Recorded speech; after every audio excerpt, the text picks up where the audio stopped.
Hello guys, കൈ പൊക്കി കാണിച്ചേ. ടാറ്റ പറയാം. അപ്പിയുമായിട്ട് വരുന്നു ഗൈസ്. നമ്മൾ കിടന്ന റൂമാണ് ഗൈസ്. ഹായ് ഫ്രണ്ട്സ്, അപ്പോൾ നമ്മുടെ മൂന്നാറിലെ രണ്ടാമത്തെ ദിവസത്തിൻ്റെ ഒരു ലോങ് വീഡിയോ ആണ്. അപ്പോൾ നമ്മൾ രാത്രി പോയി റൂമിൽ പോയി സ്റ്റേ ഒക്കെ ചെയ്തിട്ട് രാവിലെ എഴുന്നേറ്റ് അപ്പോൾ പിന്നെ നമ്മുടെ കുടുംബക്കാർ പ്രത്യേകതയുണ്ട് കേട്ടോ. എവിടെ പോയാലും നമ്മളവിടെ കയ്യേറും. അപ്പോൾ നമ്മുടെ മാമിയാണെങ്കിൽ കെറ്റിലുമായിട്ടൊക്കെ വന്നപ്പോൾ രാവിലെ എല്ലാം അടിപൊളി കട്ടൻ കാപ്പിയൊക്കെ ഇട്ട് തന്നിട്ടുണ്ടായിരുന്നു. അതൊക്കെ കുടിച്ച് ഞങ്ങൾ അവിടെയൊക്കെ നിന്ന്. എങ്ങനെ ഉണ്ടായിരുന്നു ഇന്നലത്തെ ടൂറ്? അടിപൊളി അടിപൊളി സെറ്റപ്പ് ടൂറ്.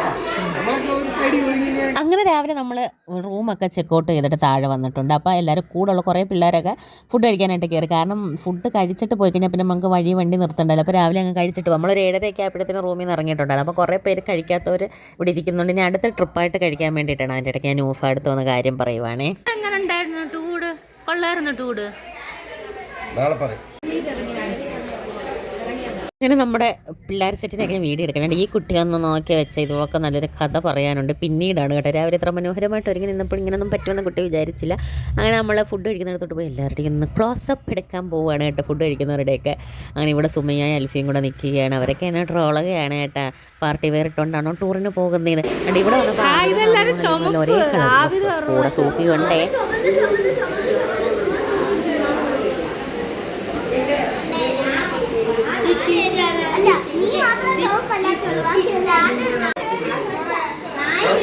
അങ്ങനെ പിള്ളേരെയൊക്കെ ഒന്ന് പോയി ചൊറിഞ്ഞിട്ട് വന്നിട്ട് അവരൊന്ന് 3 പേരല്ലേ 4 പേരും ചുമപ്പ് ഡ്രസ്സായിരുന്നു. ആബിദ്, ഹാമിമ, ഹലീമ, സാലിഹ. ഇവിടെ കോട്ടൊക്കെ ഇട്ടുകൊണ്ടിരിക്കും. ഭയങ്കര തണുപ്പായിരിക്കും എന്നുള്ള രീതിയിൽ ആദ്യം നമുക്ക് ഹായൊക്കെ പറയുന്നുണ്ട്. അങ്ങനെ പിള്ളേർ സെറ്റെല്ലാം ഫുഡ് കഴിച്ചു. ഞങ്ങളും കഴിച്ചു കേട്ടോ. ദോശയും ഇഡ്ഡലി, സാമ്പാർ, ചമ്മന്തി, അപ്പം, മുട്ടക്കറിയൊക്കെ ആയിരുന്നു. നന്നായിട്ട് കഴിച്ചിട്ട് നമ്മൾ ഇറങ്ങിപ്പോയി. പിന്നെ ഇങ്ങനത്തുള്ള ടൂറിസ്റ്റ് പ്ലേസുകളിലൊക്കെ പോകുമ്പോഴേ അവർ ഫുഡിനകത്ത് ഭയങ്കര ഇത് കാണിക്കും. ഇവിടെ അല്ല, നമ്മൾ വാങ്ങിച്ച ഫുഡല്ല. ഇതിനിടയ്ക്ക് പുറത്ത് പോയി ഫുഡ് കഴിച്ചപ്പോൾ ഒരാൾക്കാണെങ്കിൽ പുട്ടിനാണെങ്കിൽ ഒരു കുറ്റി പുട്ടിന് 90 രൂപ വാങ്ങിച്ചു. അതെന്താ ബാഹുബലി പുട്ടാണോ? അതുമല്ല, നമുക്ക് 1 കിലോ പുട്ടുപൊടിക്ക് 80 രൂപയേ ഉള്ളൂ. അതുകൊണ്ട് ഞാനൊക്കെ ആണെങ്കിൽ 6-7 കുറ്റി പുട്ടൊക്കെ ഉണ്ടാകാൻ കേട്ടോ. എന്നിട്ടാണ് ഒരു കുറ്റി പുട്ട്. നല്ല ബിസിനസ്സാണ്. മൂന്നാർ വല്ലതും പോയി ഒരു ചായക്കടയോ തട്ടുകട ഇട്ടാലോ എന്നിപ്പോൾ ഞങ്ങളന്ന് ആലോചിച്ച് പ്ലാനിങ് ചെയ്യുകയാണ് കേട്ടോ.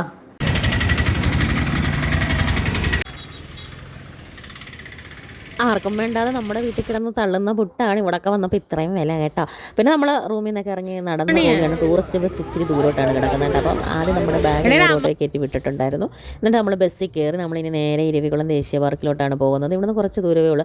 പിന്നെ മൂന്നാറിലത്തെ ആകാശമൊക്കെ എന്താ നീല കളർ അടിപൊളി, നല്ല രസമുണ്ട്. പിന്നെ ഈ ടൗൺ ഏരിയ ആകുമ്പോൾ പിന്നെ കൺജസ്റ്റഡ് ആയിട്ട് ഭയങ്കര തിരക്കായിരിക്കും, ബ്ലോക്കൊക്കെ ആയിരിക്കും. പിന്നെ രാവിലെ അതുകൊണ്ട് നമ്മളങ്ങ് ഇറങ്ങി കേട്ടോ. അപ്പോൾ നല്ല അതിമനോഹരമായ കാഴ്ചയും കണ്ടുകൊണ്ട് നമ്മൾ ഇരവികുളത്തോട്ട് പോകുകയാണ്. ഇനി അവിടെ എത്തിയിട്ട് നമുക്ക് കാണാമേ.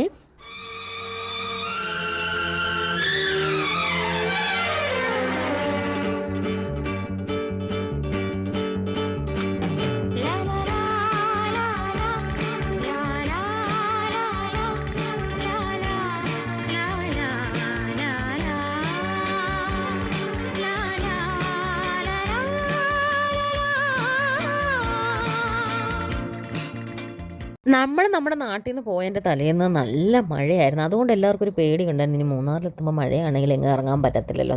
പക്ഷേ എന്തായാലും അൽഹംദുലില്ലാ ഞങ്ങൾ 3 ദിവസം അവിടെ നിന്നപ്പോഴും മഴയില്ലായിരുന്നു. നല്ല ക്ലൈമറ്റ് ആയിരുന്നു. അതായത് വെയിലും ഉണ്ട് തണുപ്പും ഉണ്ട്. നമുക്ക് അതുകൊണ്ട് ആ തണുപ്പിന് നമുക്ക് ഓവർ തണുപ്പല്ലായിരുന്നു. അപ്പോൾ വെയിലിൻ്റെ ചൂടും തണുപ്പും കൂടെ ആയപ്പോൾ ഒരു നല്ല കാലാവസ്ഥ. അപ്പോൾ ഇവിടെയൊക്കെ ഒരു 5 സെൻറ്റ് സ്ഥലം കിട്ടിയ വീട് വെച്ച് താമസിച്ചാലോ എന്നൊക്കെ നമ്മൾ അന്നേരം ആഗ്രഹിച്ചു പോകും. അതുപോലുള്ള ക്ലൈമറ്റാണ് കേട്ടോ. നല്ല പ്രകൃതി രമണീയമായ സ്ഥലമാണല്ലോ. അങ്ങനെ നമ്മൾ ഇരവികുളത്തോട്ട് എത്തുകയാണ്. അങ്ങനെ ഞാൻ പിന്നെ ഇരവികുളത്ത് പോയ വീഡിയോ ഇട്ടപ്പോൾ ഒരുപാട് പേര് എന്നോട് ചോദിച്ചു എങ്ങനെയാണ് ടിക്കറ്റൊക്കെ എടുത്തത്. അപ്പോൾ നമ്മുടെ ടൂറിൻ്റെ കോർഡിനേറ്റർ നമ്മുടെ കുടുംബത്തിൽപ്പെട്ട അംഗമാണ്. അപ്പോൾ പുള്ളിക്കാരൻ ഒരു മാസം മുമ്പല്ല, ഒരാഴ്ച മുമ്പേ ഓൺലൈനിൽ ടിക്കറ്റ് എടുത്തിട്ടുണ്ടായിരുന്നു. നമുക്ക് ഓൺലൈനിൽ ടിക്കറ്റ് എടുക്കാം, അവിടെ പോയിട്ട് എടുക്കാം കേട്ടോ. പിന്നെ അവിടെ പോയിട്ട് എടുക്കുമ്പോൾ ഇച്ചിരി നമ്മൾ ക്യൂ നിൽക്കേണ്ടി വരുമെന്നുള്ളൊരിതേ ഉള്ളൂ. ഓൺലൈനിൽ പോയാലും ക്യൂ ആണ് കേട്ടോ. നല്ല തിരക്കാണ്. നമ്മൾ രാവിലെ 8 മണിക്ക് അവിടെ എത്തിയിട്ട് തന്നെ നല്ല തിരക്കായിരുന്നു. നമ്മൾ ബസ്സിനകത്താണ് അവിടെ നിന്ന് കൊണ്ടുവന്നത്. ഒരാൾക്ക് 200 രൂപ, 250 രൂപയാണെന്ന് തോന്നുന്നു. 200 രൂപ ആണെന്ന് തോന്നുന്നു. ഞാൻ റേറ്റ് ശ്രദ്ധിച്ചിട്ടില്ല.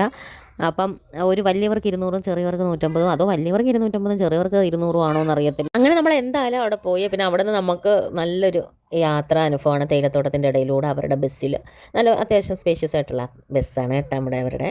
എന്നിട്ട് അതിനകത്തോട്ട് കയറി നമ്മുടെ ഫാമിലിയിലുള്ളവരെല്ലാവരും കൂടെ 45 ഒരു ബസ്സിനകത്ത് 40 പേരെ എങ്ങാണ്ടാണ് ഉൾക്കൊള്ളുന്നത്. അപ്പോൾ നമ്മളെല്ലാവരും അതിനകത്ത് തന്നെ പോയി. അവിടെ ചെന്ന് കേട്ടോ. നല്ല യാത്രയാണ്. പിന്നെ നമ്മൾ ഈ ഇരവികുളത്ത് ആ ബസ് കയറാൻ പോകുന്നിടത്തോട്ടൊക്കെ സൈഡിലൊക്കെ നല്ല അവർ പച്ചക്കറി കൃഷിയൊക്കെ ചെയ്തിട്ടുണ്ട്. അതൊക്കെ കണ്ട് മനോഹരമായ വാക്ക് വേയിലൂടെ ഇങ്ങനെ നടന്ന് പോകാം. നല്ല ഇതാണ് കേട്ടോ. പച്ചക്കറി കൃഷികളൊക്കെ കണ്ടിട്ട് നടന്നു പോകാം. പിന്നെ നല്ല വൃത്തിയായിട്ടൊക്കെ ഇട്ടിട്ടുണ്ട്, നന്നായിട്ട് സൂക്ഷിച്ചിട്ടുണ്ട്. സാധാരണ നമ്മൾ ടൂറിസ്റ്റ് പ്ലേസൊക്കെ ഇങ്ങനെ പോകുമ്പോൾ ചിലപ്പോൾ കലമ്പായി കിടക്കില്ല. ഇത് നല്ല സൂപ്പറായിട്ടാണ്. ഞാൻ ഇതിനു മുമ്പ് 2 വർഷം മുമ്പ് ഇവിടെ വന്നിട്ടുണ്ടായിരുന്നു. പിന്നെ എനിക്ക് ഇനി ഇരവികുളത്ത് പോകുന്നത് അത്ര അങ്ങോട്ട് ഇഷ്ടമല്ല. കാരണം നമ്മൾ വലിയ കാശ് മുടക്കി അവിടെ പോയിട്ട് പിന്നെ 5 കിലോമീറ്റർ നല്ല നടന്ന് പോകണം. അവിടെ പോകുമ്പോൾ ആടിനെ കണ്ടില്ലെങ്കിൽ നമ്മൾ 3G ആയിപ്പോയി ഗൈസ്. അതാണ് കേട്ടോ. പിന്നെ നമുക്ക് പണ്ടൊക്കെ ആണെങ്കിൽ നടക്കാം, ഇപ്പം നടക്കാനൊക്കെ ഇച്ചിരി പാടാണല്ലോ. അതാണ്. അപ്പോൾ അവിടെ ബസ് വരുന്നുണ്ട്. അപ്പം ബസ് കയറാൻ വേണ്ടി നമ്മൾ നല്ല ക്യൂ ആണ്. ഞങ്ങൾ നിന്നപ്പോൾ തന്നെ ഒരു 4-5 ബസ്സിനുള്ള ആളുണ്ടായിരുന്നു അവിടെ കേട്ടോ. അത്രയ്ക്ക് ക്യൂ ആയിരുന്നു. പിന്നെ ഞങ്ങൾ നിന്നപ്പം പിന്നെ ഞങ്ങൾക്ക് എല്ലാവർക്കും കൂടെ ഒരു ബസ്സിൽ കയറാൻ പറ്റാത്തതുകൊണ്ട് ഞങ്ങളുടെ ഫ്രണ്ടിൽ നിന്നവരെ അല്ല ബാക്കിൽ നിന്നവരെ കയറ്റി വിട്ടിട്ട് ഞങ്ങൾ എല്ലാവരും കൂടെ ഒരു ബസ്സിൽ പോയി. അങ്ങനെ നമ്മൾ ബസ് കയറാൻ നിൽക്കുകയാണേ.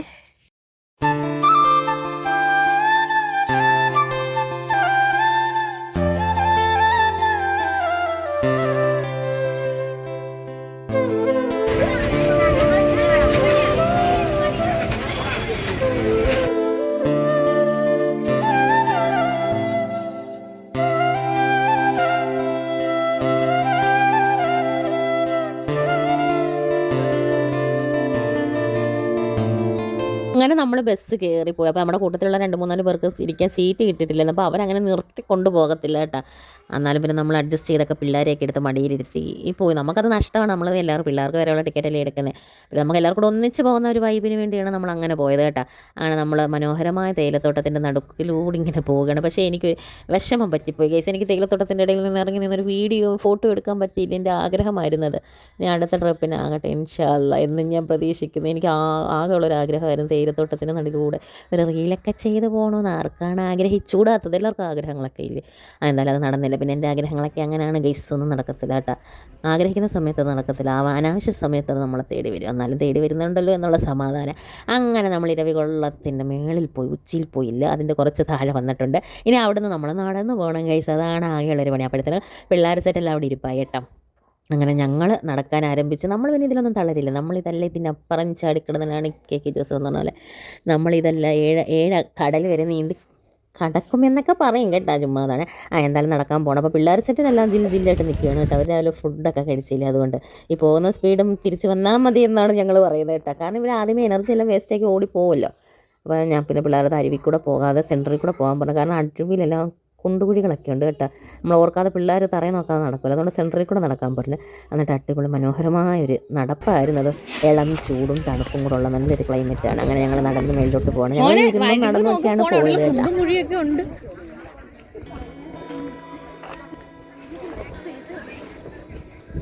നല്ല തണുത്ത കാറ്റുണ്ട് വീട്.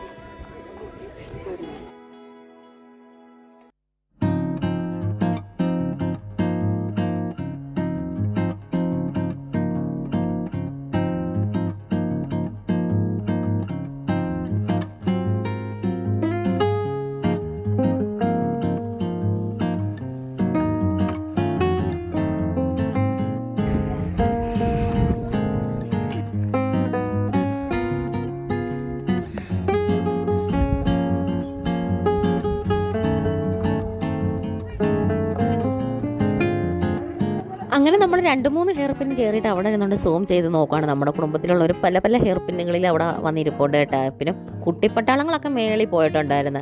അങ്ങനെ നമ്മൾ പോകുന്ന വഴിക്കൊന്നും വരയാടിനെ കണ്ടില്ല കേസ്. അപ്പം എല്ലാവരും പറയുന്നത് മേളിൽ 2 നിൽപ്പുണ്ടെന്നൊക്കെ പറയാം. പിന്നെ നമുക്ക് നടക്കാനും കുറച്ച് ഊർജ്ജം കിട്ടും. അപ്പം മുകളിലോട്ട് പോയി കാണാമല്ലോ. അങ്ങനെ നമ്മൾ ഇങ്ങനെ മേളിലോട്ട് വന്നപ്പോൾ അവിടെ നിന്ന് സൂം ചെയ്ത് നോക്കിയപ്പോൾ നിങ്ങൾ കാണത്തില്ല കേസ്. ഞാനും കണ്ടില്ല. സൂം ചെയ്ത് നോക്കി അവിടെ ഒന്നും ഇല്ലായിരുന്നു കേട്ടോ. അവിടെ നിൽപ്പുണ്ടെന്നാണ് പറഞ്ഞത്. പിന്നെ എന്തായാലും നമ്മുടെ ഭാഗ്യത്തിനും വരയാടുകൾ കൂട്ടമായിട്ട് വന്നു ഗൈസ്. അങ്ങ് മേളിൽ പോയപ്പോൾ നല്ല അടിപൊളിയായിട്ട് നമ്മുടെ അടുത്ത് വന്ന് നിന്ന് കാണാൻ പറ്റി. നടക്കുന്നതിന് എന്തായാലും പ്രയോജനമുണ്ട് കേട്ടോ. അതാണ് നമ്മൾ പറയുന്നത്. നമ്മൾ എന്ത് കഷ്ടപ്പെട്ടാലും അത് നമുക്ക് എന്നാലും ആ കഷ്ടപ്പാടിന് ഫലം വരും കേട്ടോ. നമ്മൾ ആ കഷ്ടപ്പാടിന് ഫലം കിട്ടത്തില്ലെന്നും പറഞ്ഞുകൊണ്ട് നമ്മൾ തുടക്കത്തിൽ നമ്മൾ നെഗറ്റീവ് അടിച്ചിരുന്നാൽ നമ്മുടെ ജീവിതവും മൊത്തത്തിൽ നെഗറ്റീവ്. അതുകൊണ്ട് നമ്മൾ ബി പോസിറ്റീവ്, എല്ലാം പോസിറ്റീവായിട്ട് എടുക്കുക. അപ്പോൾ നമുക്ക് ഇന്നൊരു കഷ്ടപ്പാടുണ്ടെങ്കിൽ നാളെ തീർച്ചയായിട്ടും അതിനൊരു ഫലം ഉണ്ടാകും. അതുകൊണ്ട് നമ്മൾ കഷ്ടപ്പെടാതെ ഇരിക്കരുത്. നമ്മൾ പ്രയത്നിച്ചുകൊണ്ടേ ഇരിക്കുക. പ്രയത്നിക്കുന്നവർക്ക് ഇത് കിട്ടും കേട്ടോ. ഞാനിവിടെ മേളിൽ കയറിപ്പോയി 2 ആടിനെ കണ്ടുകൊണ്ടാണോ ഈ മാരക മോട്ടിവേഷൻ എന്ന് പറഞ്ഞാലല്ല ഗൈസ്. പല അനുഭവങ്ങളും നമുക്ക് ജീവിതത്തിൽ അങ്ങനെ വന്നിട്ടുണ്ട്. അതായത് നമ്മൾ ആദ്യം വിചാരിക്കുമോ ഇത് നടക്കുമോ ഇല്ലയോ എന്നൊക്കെ വിചാരിച്ച് നമ്മൾ ഡെസ്പായിരിക്കും. പക്ഷെ നമ്മൾ അങ്ങനെ ചെയ്യരുത്. നമ്മൾ ചെയ്യുന്ന പ്രവൃത്തിയിൽ നമുക്ക് വിശ്വാസം ഉണ്ടായാൽ എല്ലാം നമ്മളെ തേടി വരും. ഇതിൻ്റെ ഇടയ്ക്കൂടെ ഒരു മോട്ടിവേഷൻ ഇരിക്കട്ടെ കേട്ടോ. അപ്പോൾ PSC ഒക്കെ പഠിക്കുന്ന കുട്ടികളാണെങ്കിൽ നന്നായിട്ടിരുന്ന് പഠിച്ച് പരീക്ഷ എഴുതി ജോലി മേടിക്കും. പിന്നെ നിങ്ങൾക്ക് അല്ലാതെ എക്സ്ട്രാ കരിക്കുലർ ആക്ടിവിറ്റീസ് ഒക്കെ ഉണ്ടെങ്കിൽ അതിനകത്തോട്ട് തന്നെ ഫോക്കസ് ചെയ്യുക. നമ്മളെ നോക്കാൻ നമ്മളെ കാണത്തുള്ളൂ കേസ്, വേറെ ആരും കാണത്തില്ല. അതുകൊണ്ട് നമ്മളെ തന്നെ സ്നേഹിക്കുക, നമ്മുടെ കഴിവിനകത്ത് നമ്മൾ വിശ്വസിക്കുക. അപ്പോൾ വിജയം നമ്മളെ തന്നെ തേടി വരും. നമ്മൾ തകർക്കാൻ കുറേ പേര് കാണും നമുക്ക് ചുറ്റും, തകർക്കാനും തളർത്താനും. പക്ഷേ അതിലൊന്നും നമ്മൾ തളരരുത്. നമ്മളതിൽ തളരണമെന്ന് വെച്ചിരുന്നാൽ അതിൽ തളരുന്ന അങ്ങ് പോകത്തതേ ഉള്ളൂ. അവരുടെ വാക്കുകളിൽ നിന്ന് നമ്മൾ തളർന്നു പോകുന്നില്ലെന്ന് നമ്മൾ മനസ്സ് വെച്ചിരുന്നാൽ തീർച്ചയായിട്ടും നമ്മുടെ ജീവിതത്തിൽ വിജയം വരും. ഇതെൻ്റെ അനുഭവമാണ് കേട്ടോ. എന്നാലും ചിലരുടെയൊക്കെ അനുഭവം വരാനുണ്ട്. ഇങ്ങനെ ഒരു സുപ്രഭാതത്തിൽ ഞാൻ തുടങ്ങിയതാണ് എൻ്റെ യൂട്യൂബ് ചാനൽ. അപ്പോൾ ഈ യൂട്യൂബ് ചാനൽ എന്നെ സ്നേഹിക്കുന്ന 5000-ൽ പല ആൾക്കാരുണ്ട്. അവരിൽ എന്നെ കാണിച്ച വിശ്വാസത്തിലാണ് ഞാൻ ഇന്ന് ഇവിടെ പിടിച്ച് നിൽക്കുന്നത്. ഞാൻ യൂട്യൂബൊക്കെ തുടങ്ങിയപ്പോൾ ഒരുപാട് നെഗറ്റീവ് കമൻറ്റൊക്കെ കേട്ട ഒരാളാണ് കേട്ടോ. എനിക്ക് പറ്റുമോ, എന്നെ കൊണ്ട് ഇതൊക്കെ പറ്റുമോ? എന്തായാലും ഞാൻ ഇതിനകത്തുനിന്നൊരു വരുമാനവും എനിക്ക് കിട്ടാൻ തുടങ്ങിയിട്ടുണ്ട്. അതെല്ലാം നിങ്ങളുടെ ഒരു അനുഗ്രഹവും നിങ്ങളുടെ ഒരു സ്നേഹവും ഇഷ്ടവും കൊണ്ട് മാത്രമാണ്. അപ്പോൾ ഞാനിനി ഇച്ചിരി ഇരവികുളത്തെ പറ്റി നിങ്ങൾക്കൊരു ഹിസ്റ്ററി ക്ലാസ് എടുക്കാം. നമ്മുടെ വെസ്റ്റേൺ ഗാർഡ്സ്, അതായത് പശ്ചിമഘട്ട മലനിരകളിൽ സ്ഥിതി ചെയ്യുന്നതാണ് നമ്മുടെ ഇരവികുളം നാഷണൽ പാർക്ക്. ഇത് 1978 നമ്മൾക്ക് കേരളത്തിലെ ആദ്യത്തെ നാഷണൽ പാർക്കാണ് കേട്ടോ. പിന്നാണെങ്കിൽ ഇവിടുത്തെ എൻട്രി ഫീസ് ആണെങ്കിൽ ഞാൻ നേരത്തെ പറഞ്ഞില്ല, ഇന്ത്യൻസിനാണെങ്കിൽ 200 രൂപയാണ്, കുട്ടികൾക്കാണെങ്കിലും വലിയവർക്കാണെങ്കിൽ. പിന്നെ ഫോറിനേഴ്സിനാണെങ്കിൽ ഒരു 500 രൂപ മേടിക്കും കുട്ടികളെ. അപ്പോൾ നമ്മുടെ 1978 സിറ്റുവേറ്റ് ചെയ്ത ഇരവികുളം നാഷണൽ പാർക്ക് കേരളത്തിലെ ആദ്യത്തെ നാഷണൽ പാർക്കാണ്. ഇവിടുത്തെ സംരക്ഷിത ജീവി എന്ന് പറയുന്നത് എന്തുവാണ്? നമ്മുടെ വരയാടാണ്. വരയാട് നമ്മുടെ തമിഴ്നാട്ടിലെ ദേശീയ മൃഗം. തമിഴ്നാട്ടിലെ ദേശീയ മൃഗമില്ലേ? അത് തന്നെ. അതാണ് നമ്മുടെ ഇരവികുളത്തെ പറ്റി എനിക്ക് പറയാനുള്ളത്. അങ്ങനെ നമ്മൾ ഇരവികുളത്തിൻ്റെ ശാസ്ത്രമൊക്കെ പഠിച്ച് നിങ്ങൾ PSCക്ക് പോകുമ്പോൾ എന്നെ ഓർത്ത് നിങ്ങൾക്ക് ഒരു മാർക്ക് ഞാൻ മേടിച്ച് തന്നിരിക്കുന്നു. പിന്നെ ഇവിടെ നീലക്കുറിഞ്ഞൊക്കെ പോകും. ഇവിടെ കണ്ട നീലക്കുറിഞ്ഞിമല കേട്ടോ, അതെവിടെയാണ് കുറിഞ്ഞിമല എന്ന് പറയുന്നത്. അങ്ങനെ നമ്മൾ ആടിനെയൊക്കെ കണ്ടിട്ട് തിരിച്ച് നടന്നു പോവുകയാണ് ഗൈസ്. നടന്ന് വന്ന് നമ്മളിങ്ങനെ താഴെത്തി മറിയാൻ എൻ്റെ കൂടെ ഉണ്ട്. നല്ലൊരു തിരിച്ച് വരാൻ അത്ര പാടില്ല കേട്ടോ, മേളിലോട്ട് പോയി അത്ര പാടില്ല താഴോട്ട് വരാൻ. എൻ്റെ കൂടെ വന്നവരൊക്കെ മേളിലെങ്ങാണ്ട് സ്റ്റക്കായി. ഞാനിങ്ങനെ നടന്നു ഒരു ഓളത്തിന് നടന്നിങ്ങനെ വന്ന് ഗൈസ്.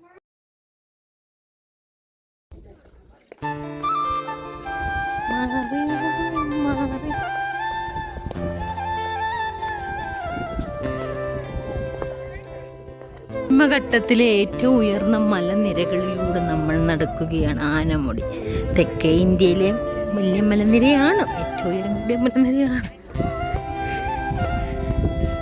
കയറ്റം കയറിപ്പോൾ ഭയങ്കര പാടാണ്, താഴോട്ട് ചില്ലാണ് കേട്ടോ. നമ്മളറിയാതെ തന്നെ അങ്ങ് നടന്നു പോവാ.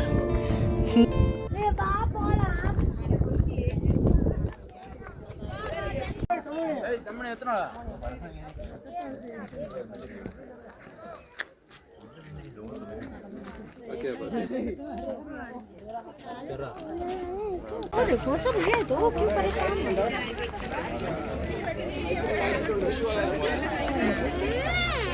അപ്പൊ തുടങ്ങാല്ലേ? അത് മക്കളും കൊച്ചന്മാരും ഇവിടെ അയക്കും.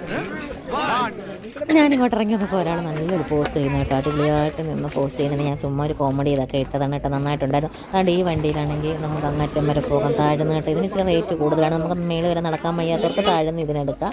ഇത് ഭയങ്കര വിലയാണെന്ന് തോന്നുന്നു കേട്ടോ, ഒരാൾക്ക് 1000 അല്ല 1000 500 ഒക്കെ ഉണ്ടാകുമെന്ന് തോന്നുന്നു കേട്ടോ, ഒരാൾക്ക് പെർ ഹെഡ് വരുന്നത്. അങ്ങനെ നമ്മുടെ നടത്തമൊക്കെ കഴിഞ്ഞ് താഴെ എത്തി കേട്ടോ, താഴത്തെ എൻട്രി എക്സിറ്റിലോട്ട് എത്തി. അപ്പം നമ്മുടെ പ്രോഗ്രാം കോർഡിനേറ്റേഴ്സ്, അതായത് നമ്മുടെ കമ്മിറ്റി ഭാരവാഹികളുടെ വക എല്ലാവർക്കും ഓരോ ഐസ്ക്രീം ഉണ്ടായിരുന്നു.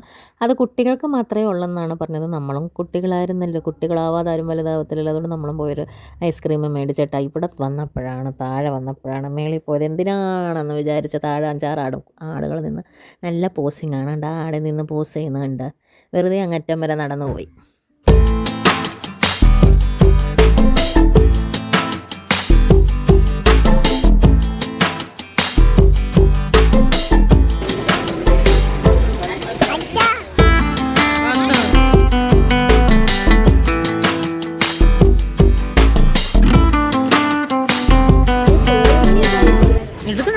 हेलो गाइस, നമ്മളിപ്പോ എവിടെയാണുള്ളത്? മരയാട് കാത്തു വിട്ട് കൊടുക്കും കുഞ്ഞിന്. ശ്രദ്ധിക്കേണ്ട, കാത്തു വിട്ട് കൊടുക്കണം. ഞങ്ങൾക്ക് കാത്തു മുഖ്യം പിക്കിലേ. നമ്മളവിടെ ഇരുന്നപ്പോഴാണെങ്കിൽ നമ്മുടെ ഇതെന്തോ മൂടൽമഞ്ഞെല്ലാം കൂടെ മേപ്പോട്ട് കയറി വരുന്നുണ്ടായിരുന്നു. അതായത് കോടമഞ്ഞ് കേട്ടോ, മൂടൽമഞ്ഞല്ല കോടമഞ്ഞ്. നല്ല രസമായിരുന്നു, നല്ല തണുപ്പായിരുന്നു. പിന്നെ നമ്മൾ ആദ്യം വന്നതുപോലെ എല്ലാവരും കൂടെ ഒരുമിച്ച് ഒരു വണ്ടി വരാൻ നിന്നില്ല. കിട്ടിയ വണ്ടിയിൽ എല്ലാവരും കൂടെ ഓരോ സെക്ഷനായിട്ട് വന്നിട്ട്. അപ്പോൾ ആവിധ അണ്ണനൊക്കെ ആദ്യത്തെ സെക്ഷനിൽ പോയിട്ടുണ്ടായിരുന്നു, ഞാനും അറിയും. പിന്നെ നമ്മുടെ നൂഫാമോൾ എൻ്റെ കൂടെ ആയിരുന്നു. അപ്പോൾ ഞങ്ങളെല്ലാവരും കൂടെ കിട്ടിയ വണ്ടി കയറിയിട്ട് പോവുകയാണ്. അപ്പോൾ നമ്മൾ തേയിലത്തോട്ടത്തിലൂടെ തിരിച്ച് നമ്മൾ താഴെ ഇറങ്ങുകയാണ്. ഇപ്പോൾ തന്നെ നമ്മളൊരു 1 മണി അടുപ്പിച്ചായിട്ടുണ്ടായിരുന്നു. നമ്മളവിടെ കയറിയിട്ട് സമയം പോകുന്നത് അറിയത്തില്ലല്ലോ, ഇങ്ങനെയൊക്കെ നടന്ന് ഇരുന്നൊക്കെ അങ്ങ് പോകുമ്പോഴത്തേനും.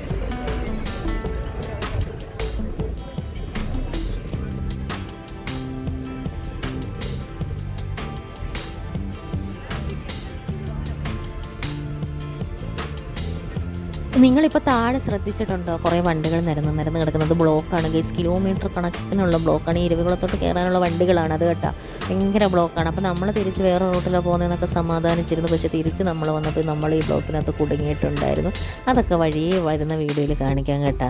അങ്ങനെ നമ്മൾ താഴെ എത്തിയിട്ടുണ്ട്. അപ്പോൾ നമ്മളെല്ലാവരുടെ താഴെ നടന്നു പോകണം. അപ്പം മറിയത്തിന് നൂറായിക്കൊക്കെ പോപ്കോൺ വേണമെന്ന് പറഞ്ഞപ്പോൾ നമ്മുടെ ഹക്കീം ആണെങ്കിൽ വാങ്ങിച്ചു കൊടുക്കുകയാണ് എല്ലാവർക്കും. ഹക്കീമിൻ്റെ വക പോപ്കോൺ, മാങ്ങ ഉപ്പിലിട്ടത്, വാട്ടർമെലൻ ഉപ്പിലിട്ടതൊക്കെ ഉണ്ടായിരുന്നു. ഇങ്ങനെ നടക്കുന്ന സമയത്ത് ഇതൊക്കെ തിന്നാൻ ഒരു പ്രത്യേക വൈബാണ് കേട്ടോ.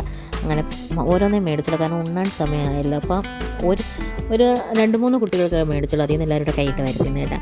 അങ്ങനെ നമ്മൾ ഇരവികുളത്തു നിന്ന് ഇറങ്ങി ഇങ്ങ് വന്നു. വഴിയിലാണെങ്കിൽ 2 കിലോമീറ്റർ മാറി വന്ന് നമ്മൾ കിടന്നു. അപ്പം നമ്മൾ ഫുഡിന് വന്ന് ഇരുന്നതാണ്. അപ്പോൾ ഫുഡ് ഒരുപാട് ലേറ്റായി. അവർ 11:30 ആയപ്പോഴേ ഇറങ്ങിയതാണ് അവിടെ നിന്ന്. പക്ഷേ എന്ത് ചെയ്യാനാണ്, ബ്ലോക്കിൽ പെട്ടുപോയി. അപ്പോൾ എല്ലാവർക്കും വിഷമൊന്നുമില്ല, നടന്നേക്കെ ഇല്ലയോ. അപ്പോൾ പിന്നെ ഇതിനകത്ത് ഷുഗർ പേഷ്യൻസും ഒക്കെ ഉണ്ട്. അപ്പോൾ കുറേ പേരാണെങ്കിൽ പോപ്കോൺ പുഴുങ്ങിയതുണ്ടല്ലോ, ചോളം പുഴുങ്ങിയത്, നല്ല ടേസ്റ്റ് ഉണ്ടായിരുന്നു കേട്ടോ. ഞാൻ ആദ്യമായിട്ടാണ് ഈ ചോളം പുഴുങ്ങിയത് കഴിക്കുന്നത്. കൊള്ളായിരുന്നു. എനിക്ക് ആദ്യം ഇതിൻ്റെ സ്മെല്ല് കേൾക്കുമ്പോൾ നമുക്ക് കഴിക്കാൻ തോന്നുന്നില്ല, പക്ഷേ കഴിച്ചിരുന്നപ്പോൾ നല്ല ടേസ്റ്റ് ഉണ്ടായിരുന്നു. അങ്ങനെ നമ്മൾ കുറേ നേരം ഇരുന്ന് 2:30 ആയപ്പോഴത്തേക്കും നമ്മുടെ ഫുഡ് വന്നിട്ടുണ്ടായിരുന്നു. പിള്ളേർക്ക് ചിക്കൻ ബിരിയാണിയും വലിയവർക്ക് മീൽസും ആയിരുന്നു. അപ്പോൾ പിള്ളേരെല്ലാം അങ്ങ് ആവശ്യതയായിപ്പോയി കേട്ടോ. ഒന്നാമത് നടന്നതിൻ്റെയും പിന്നെ കുറേ പേര് വണ്ടി ഇങ്ങോട്ട് എടുത്തപ്പോഴത്തേനും കിടന്ന് ഉറങ്ങിപ്പോയിട്ടുണ്ടായിരുന്നു. അതിൻ്റേതായ ഒരു മോശമായിട്ട് പിള്ളേർക്കെല്ലാം ഉണ്ടായിരുന്നു. പിന്നെ നമ്മൾ കുറേ നേരം അവിടെ ഇരുന്ന് കഴിഞ്ഞപ്പോഴത്തേന് ഫുഡ് വന്നു കേട്ടോ. നല്ല ഫുഡായിരുന്നു, നല്ല ടേസ്റ്റി ഫുഡായിരുന്നു. പിന്നെ നമ്മൾ ഇങ്ങനെയൊക്കെ ഇരുന്ന് കഴിക്കുന്നത് അങ്ങനെ ആസ്വദിച്ച് കഴിക്കാൻ പറ്റില്ല, കാരണം പെട്ടെന്ന് അടുത്ത ഡെസ്റ്റിനേഷനിൽ നമുക്ക് പോകണം. അപ്പോൾ നമ്മൾ കാന്തല്ലൂർ പോകണം. അപ്പോൾ ഇവിടുന്ന് ഒരുപാട് ദൂരമുണ്ട്, ബ്ലോക്കും ആയിപ്പോയി. അപ്പോൾ നമ്മൾ കാന്തല്ലൂർ ഓൾറെഡി എത്താം എന്ന് പറഞ്ഞ സമയത്തൊക്കെ നമ്മളിവിടെ നിൽക്കുന്നതേ ഉള്ളൂ. അതായത് നമ്മളൊരു 3:30 ആകുമ്പോൾ അവിടെ എത്തുമെന്നുള്ളൊരു പ്രതീക്ഷയായിരുന്നു. പക്ഷേ നമ്മൾ 3:30 ഇവിടെ നിൽക്കുന്നതേ ഉള്ളൂ. നമുക്ക് കാന്തല്ലൂർ ഒരു ട്രെക്കിംഗ് ഉണ്ടായിരുന്നു, അതിന് പോകാനും പറ്റിയില്ല. നമുക്ക് ട്രെക്കിങ്ങിനൊന്നും ഞങ്ങൾ പോകത്തില്ല ലേഡീസൊന്നും. നമുക്ക് സ്വിമ്മിംഗ് പൂളിൽ പോകാനായിരുന്നു ഇഷ്ടം, പക്ഷേ അതൊന്നും നടന്നില്ല ഗൈസ്. അതൊക്കെ ഞാൻ വഴിയേ ഉള്ള വീഡിയോയിൽ പറയാവേ. അങ്ങനെ നമ്മളെല്ലാവരും ഇരുന്ന് ഫുഡ് കഴിക്കുകയാണ്.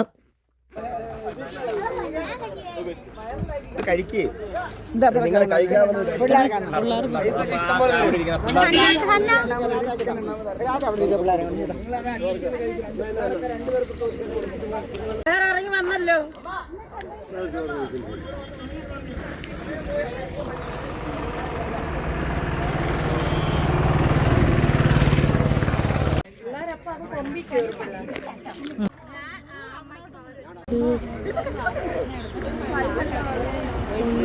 അപ്പം നമുക്ക് കാന്തല്ലൂരിലോട്ടുള്ള യാത്രയിൽ 2-3 കാര്യങ്ങൾ സംഭവിച്ചു. ആദ്യത്തെ സംഭവമാണ് കേട്ടോ, നമ്മൾ ബസ്സിനകത്ത് ഫാൻ കത്തിപ്പോയി കേട്ടോ. ഒരു സീറ്റിലെ അത് എരിഞ്ഞ് അതിൻ്റെ ഇച്ചിരി ഉരുക്കിപ്പോയി കേട്ടോ അതിൻ്റെ സീലിങ്. അതൊക്കെ എല്ലാവരും പറഞ്ഞ് ചിരിക്കും, ഇത് എന്താടാ ഇങ്ങനെയെന്നൊക്കെ പറഞ്ഞ്.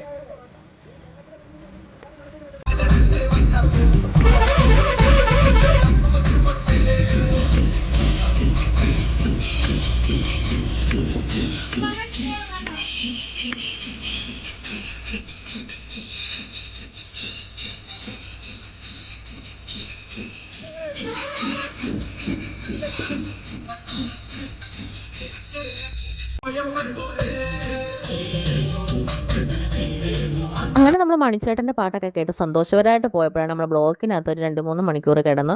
അവിടുന്ന് നമ്മൾ നിരങ്ങി പോയി ട്രെക്കിങ്ങൊക്കെ കുഴപ്പമില്ല, അതൊക്കെ പോട്ടെന്ന് പറഞ്ഞ് പോയപ്പോഴാണ് നമ്മുടെ കൂട്ടത്തിൽ ഒരാളുടെ തല പൊട്ടി.